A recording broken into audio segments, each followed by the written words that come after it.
I've performed an invitation to the outside. And mix it up. Those of you who lead, mix it up. This is all that I want us to do. But I want us to really think about extending before lunging, performing opposition, and of course, doing so in the right hand position. So we're going to do it kind of fast. I want us to breeze through it in a way. But let's have this side as the leaders for now, and this side. Let's say that we could do it in many different ways, but let's introduce another element, which is the cavazione, okay? So, I'm not going to do it static because, I mean, we all know how to do a cavazione. The straight thrust was more to kind of get warmed up this morning. But what I want us to do is get into our guards. We advance and retreat. Then one of the two opponents, the decider, the agent, find the opponent's sword, gain the opponent's sword, and then in ubbidienza, not in tempo, the opponent is going to perform a cavazione, hit with opposition. Okay? Now, to the outside, you can do it like this. You can start from the inside and just do that if you want. Does this happen in fencing? All the time. Okay? So, in ubbidienza though, why do I want us to do it in ubbidienza? Because I really want you to check the position in which you are after you find the opponent's sword. Now, this is something that some of you might find controversial because, I mean, we all know the masters really emphasize, okay, make the motion as subtle as possible. Just for the purpose of this class, I want you to say to the opponent, this line is closed, loud and clear, like as loud and clear as our WMAW Nicole is. Okay, so here's how I want us to do it. I want Steve to know this line is closed. You cannot attack from that line in a million years because I have in fact prepared his attack. The attack into the angle. I've prepared it.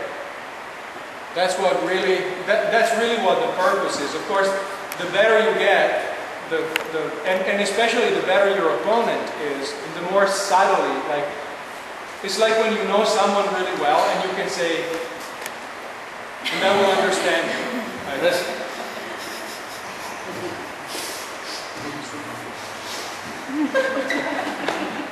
Is anybody in this room that good? I know I'm not. Are you that good? He's a maestro. Okay, so just know that you're taking a poetic license. I mean, and I don't, I want to just show you what's really worked well for me.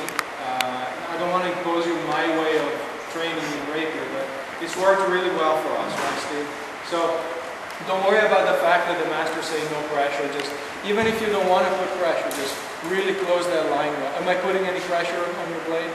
But see what, it's a big motion, right? Even if you want to keep your arm kind of straight, do it this way. But really tell him, this line is closed. If you attack on that line, nothing. Have I moved? Nothing. Okay, so make these really big motions. Now, let's make this even more interesting, since we're a sharp bunch of highly motivated individuals. How about the agent can either perform a feint, finding the opponent's sword, or can perform an invitation. So now you have 4 branches. Okay? Let's do this first drill this way. Let's do everything just to the inside. Let's just do everything from the inside. So, nothing to the outside. The only outside action would be Steve's lunge if I find the sword to the inside. But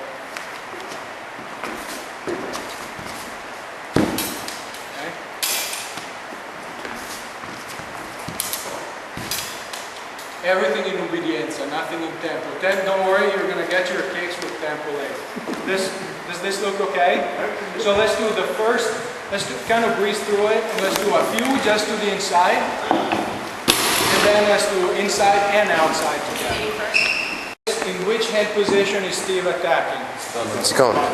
If I'm here and I do this, in which hand position is Steve attacking? Perfect. Okay, perfect. So you can, how do you find the sword to the outside from here? Cavazione. Quick cavazione and you find the sword. You can start from the outside too, and either do this, this, this, or this. So now you have 4 possibilities, and the opponent has to react in a split second. I mean, do it still in obbedienza. But can you see how where this is leading? Yeah. Then you can do it in tempo. We're not really going to do this one in tempo because we're going to use the tempo for the feints. But can you see how much material? I mean, to me, really, like the joy of drilling is like a good drill is like a really long staircase. You know, when you're seeing the apex where you want to get to, and you're in a building that is very confusing because I mean, there's so many actions, even though really the ingredients are few. And you're trying to open all these doors, you know, some maybe have 2 steps, some have 3. Like when you see a nice, big, steep, long staircase, you know you've really hit gold. And these kind of drills really are that staircase that they're going to take you up. So let's do this distance drill again with Nicole's side leading. Now this time you can do all 4. Okay, you can do all 4. Finding your bonus sword. Okay, what's the 3rd one? Changing guard. There's a Shut up, fuck. Thank you, maestro. Okay. That's why I love taking classes with Puck and Antonio. What is the order that you're giving the opponent when you put your pointing line?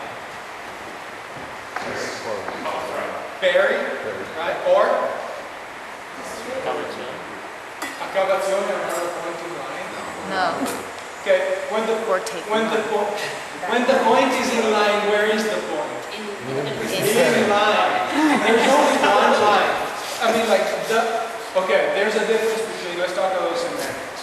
I mean, unfortunately, artistic terminology kind of grows spontaneously, and in rapier, that's the case. There is the line, and there are the lines. Okay? What do the classical masters? The classical masters understood this potentially weird dilemma in terminology, this confusion, and they called the line. What do they call it? The line of offense. How many lines of offense are there? 1. It's one line of. Whether you're to the inside or the outside, it's that one line. Okay. And that is the line that goes between, okay, Steve is supposed to have an Edelweiss too, and then the other jacket is between my Edelweiss and his. That's the line of offense.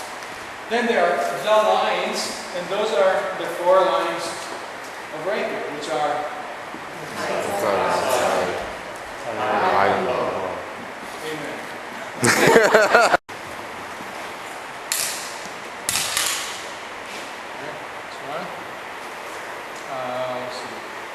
Let's see.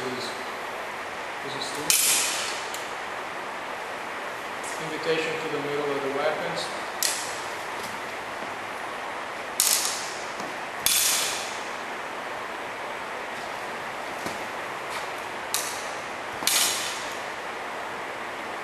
Okay.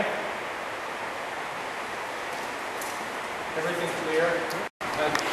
One of the kind of self-imposed curses that the community has performed in recent years is that because we study from treatises that idealize, in the good sense of the word, the stesso tempo counterattack, we've really we've given ourselves like a very hard task in learning feints. Because the most natural and the most perfect way to learn feints is to learn them against a simple parry, not against a stesso tempo parry riposte. I mean, it's kind of like having the staircase to your house with steps about this high. You can do it, but if you have to do that several times a day, it's really daunting, and you're going to end up using the elevator and never using the stairs again. Instead, doing feints against simple parries, now the steps are this high, and you can do the staircase enough time that you'll get really, really good and your legs will become really strong. So, I want to go through the simple parries.